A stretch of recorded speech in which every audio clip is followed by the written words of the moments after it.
I'd break that next 2 years really in the next 15 months. So between now and September 30, 2015, we do expect a gradual pickup in M&A activity. And why it hasn't snapped back quickly, notwithstanding strong stock prices of the public companies, is because many of the sellers, as I mentioned, it takes two to tango, a buyer and a seller. The buyers are revved up, they're ready, the stock prices are high, they've got plenty of capital, and in many ways they're facing a lot of growth pressures.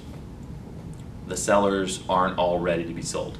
The last couple of years of market difficulty, business difficulty, and delays has caused many of them not to be quite ready to be sold.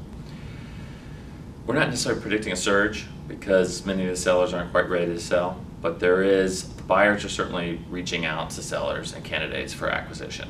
They still look at acquisitions as their main tool to reposition themselves and to frankly retool themselves. This is an increasingly competitive marketplace, and buyers look to M&A for access to new customers, new vehicles, new capabilities. There was a surge of acquirer interest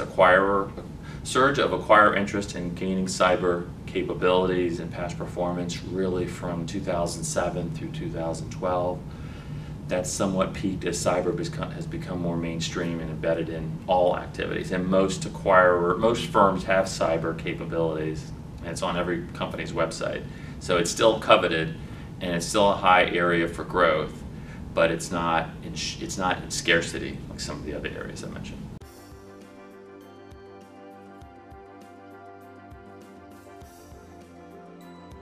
As a parent of kids that are getting into areas where they start asking a lot of questions about business, I'd say one of the things I'd like to see more of in education in both high school and college and graduate school is more focus on entrepreneurship.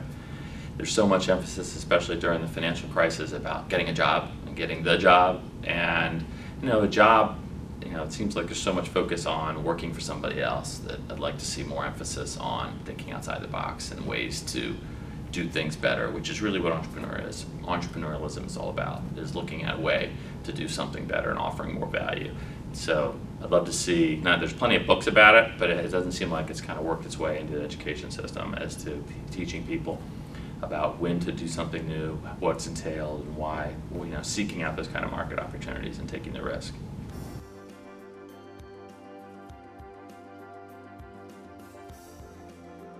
One of them is the market, but more often it's company performance that factors in. And especially to put a more discrete point on it, timing. And the time that somebody tries to sell their business is usually looking backwards and looking at the situation, the biggest determinant.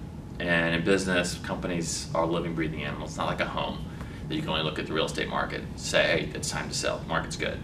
The market, you can tell where the market is, but businesses change every day. New wins, new customers, new opportunities.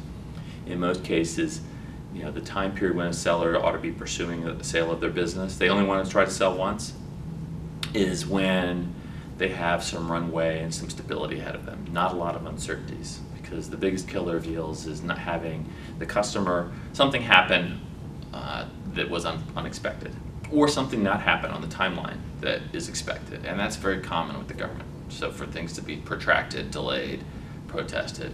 And so volatility and changing of the future performance time's the enemy of all deals. What triggers the delay is changes and hiccups in business performance. And so that timing, choosing the right time to go, is the most critical element to a deal's success.